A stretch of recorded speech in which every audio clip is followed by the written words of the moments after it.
आज मला जायचं होतं इचलकरंजीला, कारण की आज माझा मित्र एक येणार होता आणि खास तर तो मुंबईवरून आलेला. हाच तो गाडीवर बसलेला, हा मुंबईवरून आलेला आकाश. गाडीवर बसलो आणि निघालो आम्ही इचलकरंजीला. त्यात आणि गाडीत पेट्रोल नव्हतं. पहिला पेट्रोल टाकून घेतलं. इचलकरंजीला आल्यावर असं कळालं की हिंद केसरी हरण्या हातकणंगले जवळ नरंदे गावात येणार होता. असं समजल्यावर आम्ही लगेच डायरेक्ट पोहोचलो नरंदेला. आम्ही पुढे गेल्यावर आम्हाला गाव सापडना. त्यानंतर एकट्याला विचारलं, तो पण नवीनच होता. मग एक दादा भेटले, त्यांनी म्हणलं सोडतो चला तुम्हाला. फायनली नरेंदे गावात पोहोचलो. इथंच हिंद केसरी हरण्या येणार होता बघा. नरेंदे गावात यात्रा पण चालू होती आणि पशु प्रदर्शन पण ठेवलेली बघा. त्यामुळे हिंद केसरी हरण्याला बोलवलेली. नरंदे गावामध्ये आगमन होतं. हिंद केसरी हरण्या चौकात येणार होता म्हणून समजल्यावर मग सगळी पळायला चालू केलीत बघा. आम्ही जसं हरण्याला बघायला आलेलो तसं लहान पोरं पण आलेली.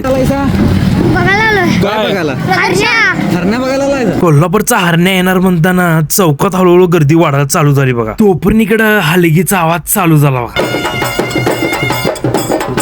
तोपर्यंत इकडं हिंद केसरी हरण्या आला बघा. हरण्याला पहिल्यांदा बघितल्यावर अंगावर काटाच आला बघा. हरण्या आल्या आल्या पोरं नुसतं दंगा करायला. हरण्याला बाहेर काढल्या पहिला मिरवणूक काढलीत गावातून. हिंद केसरी हरण्याला बघण्यासाठी एवढी गर्दी झालेली बघा. त्यात ह्यो आकाश ऐकणं झालता. काय पण करून हरण्यासंगत फोटो काढायचंच म्हणला. दोघांना सोडतील याची गॅरंटी नव्हती. आकाश तर आत घुसला बघा. त्यानंतर मी पण गेलो. फायनली आत पोहोचलो. आकाश फोटो काढला आणि मी पण फोटो काढलो बघा. तर भावांनो, हरण्यासाठी एक लाईक झालंच पाहिजे. सौरभ चला. त्यानंतर आम्ही पोहोचलो इचलकरंजीला. आकाशचं थोडं सामान राहिलेलं सामान घेतलं.